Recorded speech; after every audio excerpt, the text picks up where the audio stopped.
Hello viewers, இன்னைக்கு நம்ம பார்க்க போறது Bleach episode 1 part 1.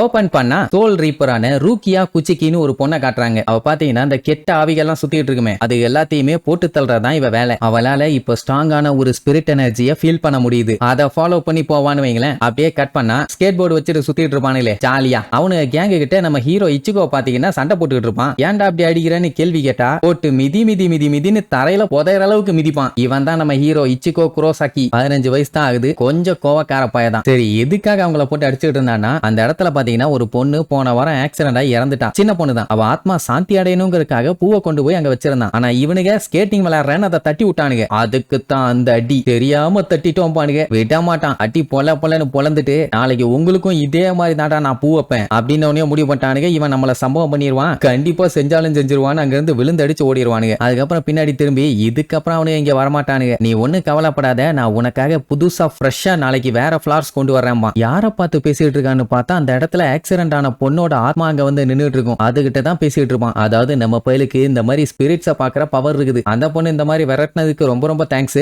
என் ஆன்மா நல்லபடியா சாந்தி அடையும்பா. சரி பாய் பாயிண்ட் நேரா வீட்டுக்கு கிளம்பான்னு வைங்க. நம்ம பயலோட வீட்டு நிலவரம் என்னன்னா அவங்க அப்பா ஒரு டாக்டர் மெடிக்கல் கிளினிக் வச்சிருக்காரு. அவனுக்கு பாத்தீங்கன்னா 2 தங்கச்சி, அம்மா கிடையாது. இவன் நேரா பொறுமையா வீட்டுக்கு வந்த உடனே ஒரு ஆளு பறந்து வந்து அவன் வாயிலேயே ஒரு உத. நீ லேட்டுடா விளக்கண்ண, டின்னர் டைம் 7 மணின்னு உனக்கு தெரியாது, உன் இஷ்டத்துக்கு வரேன்னு வண்டியா திட்டுவாரு. இவரு தான் அவனோட டாடி. உடனே பச்சை திட்டுவான். ஐயா உன் பையனை இப்படியா வெல்கம் பண்ணுவேன்? ஒரு கோஸ்டோட ஆன்மாவை சாந்தி அடைய வச்சுட்டு வந்தேன், அதுக்கு கொஞ்சம் லேட் ஆயிருச்சு, அது வரைக்கும் பொறுக்க மாட்டியா நீம்பா? எனக்கு அதை பத்தி எல்லாம் கவலையே கிடையாது. நம்ம வீட்டோட அமைதியை எவன் கெடுக்கிறானோ அவனுக்கு செருப்படி குடுப்பண்டா. அது எவனா இருந்தாலும் எனக்கு கவலை எல்லாம் பாரா. இப்படி 2 பேரும் மாத்தி பேசிக்கிட்டே மண்டத்தைய சண்டைய போடுவாங்க. அவனோட தங்கச்சி யூசுவும் கரீனும் அங்கதான் இருப்பாங்க. ஆனா கண்டுக்காம அவங்க பாட்டுக்கு சாப்பிடுவாங்க. ஏன்னா இந்த சண்டையெல்லாம் வழக்கமா வீட்டுல நடக்கிறதான். அந்த ப்ளூ கலர் ஷர்ட் போட்டிருக்கவ கரீன். அப்புறம் அனியா இருக்காளே இவ பேரு தான் யூசு. அவ என்ன 2 பேரும் இப்படி சண்டை போட்டுட்டு இருக்காங்க. வா கரீன் சண்டையை ஸ்டாப் பண்ணி அவங்கள சாப்பிட கூப்பிட்டு வருவோம். இல்லன்னா சூடா இருக்க சாப்பாடு ஆறி போயிரும்பா. அவங்க கிடக்குறாங்க விடு, நம்ம நல்லா சாப்பாடை வெளுத்து கட்டுவோன்னு அவளையும் சாப்பிட சொல்லிட்டு 2 பேரும் அவங்க பாட்டுக்கு சாப்பிடுவாங்க. அந்த டைம் நம்ம பையன் அவங்க அப்பாவை அடிச்சு தெறிக்க விட்டுட்டு கத்திக்கிட்டு இருப்பானா. அப்போ கரீன் இருந்துட்டு புதுசா உன்னைய ஃபாலோ பண்ணிட்டு ஒருத்தன் வந்திருக்கான் பாரும்பா. யாரான்னு பார்த்தா அவன் பின்னாடி நம்ம பையல ஃபாலோ பண்ணிட்டு ஒரு பேய் ஒண்ணு வந்திருக்கும். அப்படின்னு என்ன அர்த்தம்? கரீனாலையும் பேய்களை பார்க்க முடியும். நீ எப்பயா அங்க வந்த?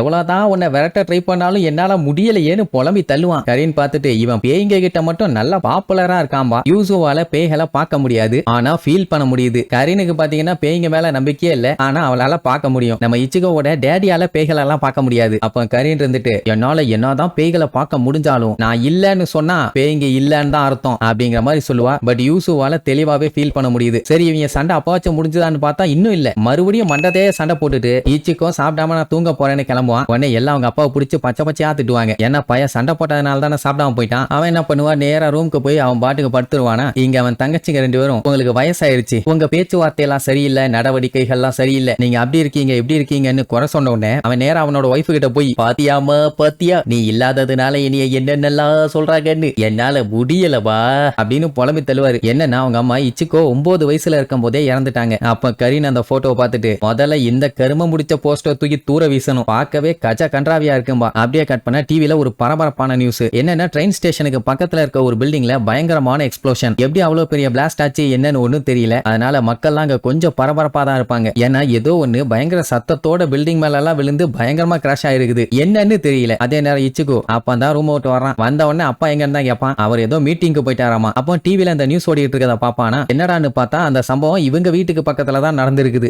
ரைட் கிளம்பினவன் அந்த வழியா தான் கிராஸ் பண்ணி போவான். ஆனா பெருசா அதை கண்டுக்க மாட்டான். நேத்து நைட்டு அந்த பூவை தட்டி விட்டானுங்கல்ல, அந்த இடத்துக்கு போய் அந்த பொண்ணுக்காண்டி பூ வைக்கணுங்கிறக்காக அந்த பொண்ணை கூப்பிட்டு இருப்பானா. எப்பவுமே உடனே வந்துருவா. இன்னைக்கு ஆளை காணோம். சுத்தி முத்தி பார்த்துட்டு இருக்கும் போது திடீர்னு யாரோ ஒருத்தர் கத்துற சவுண்ட் கேட்கும். அங்க இருக்க மக்கள் என்ன சத்தம்னு யோசிச்சுட்டு இருக்கும் போதே அந்த இடத்துல ஒரு பயங்கரமான பிளாஸ்ட். பில்டிங்ல எல்லாம் கண்ணா பின்னான்னு கோடு வந்துட்டு இருக்குது. நம்ம போய் அடிச்சு புரண்டு அந்த புகை மண்டலத்துக்குள்ள போய் பார்த்தா ஒரு பெரிய சைஸ் மான்ஸ்டர் ஒண்ணு வந்து நின்னுட்டு இருக்கும். இதத்தான் ஹாலோம்பாங்க. அது பாத்தீங்கன்னா நம்ம ஹீரோ செத்து போன ஒரு பொண்ணுக்கு பூ வைக்கணும்னு வந்தால அந்த பொண்ணை சாப்பிடறதுக்காக தான் விரட்டிட்டு இருக்குது. வாங்க ஓடிலான்னு 2 பேருமே அடிச்சு புரண்டு அங்க இருந்து ஓடுவாங்க. அப்ப அந்த குட்டி பொண்ணு தடிக்க விட்டு வந்துருவா. விழுந்துருவா. அவளை காப்பாத்த போகும்போது அந்த ஹாலோ பக்கத்துல வந்துரும். மாட்டிக்கிட்டோன்னு நினைக்கும் போதுதான் பட்டர்ஃபிளை மாதிரி ஒருத்தி வருவா. வந்தவ கத்தி எடுத்து அந்த மிருகத்தோட வாயில ஒரே போடு, ரத்தம் ஊத்துன்னு ஊத்திட்டு இருக்கும். அதுக்கப்புறம் ஒரு ரொட்டேஷனை போட்டு சென்ட்ரிக்கா ஒரு போர்டு போடுவா. தோலி முடிஞ்சு நம்ம பையன் பார்த்து அசந்து போய் நின்னுட்டு இருப்பான். அவன் யாரு என்னன்னு கேட்கறதுக்குள்ளேயே அங்க இருந்து கிளம்பிடுவான். அங்க இருந்த மக்கள் யாருமே அங்க மான்ஸ்டர் வந்துச்சு, என்ன இப்படி பயங்கரமா இருந்துச்சு அப்படி இப்படின்னு எதுவுமே சொல்ல மாட்டாங்க. என்ன மறுபடியும் இதே மாதிரி எக்ஸ்ப்ளோஷன் நடந்துட்டு இருக்கேன்னு தான் யோசிப்பாங்க. அப்படின்னா அவங்களுக்கு அந்த மிருகம் கண்ணுக்கே தெரியலன்னு அர்த்தம். பையன் பயங்கர குழப்பத்துல இருக்கான். அந்த மிருகம் எங்க இருந்து வந்துச்சு, திடீர்னு அந்த பொண்ணு எங்க இருந்து வந்தா, எல்லாமே புதுசா இருக்குதுன்னு. சரி, இனி இதுக்கப்புறம் நம்ம பையன் வாழ்க்கையில என்னென்னலாம் ட்விஸ்ட் அண்ட் டர்ன்ஸ் நடக்க போகுது, பேய்களை எப்படி புடிச்சு பந்தாட போறான்னு அடுத்தடுத்த எபிசோட்ல பார்க்கலாம். டாடா.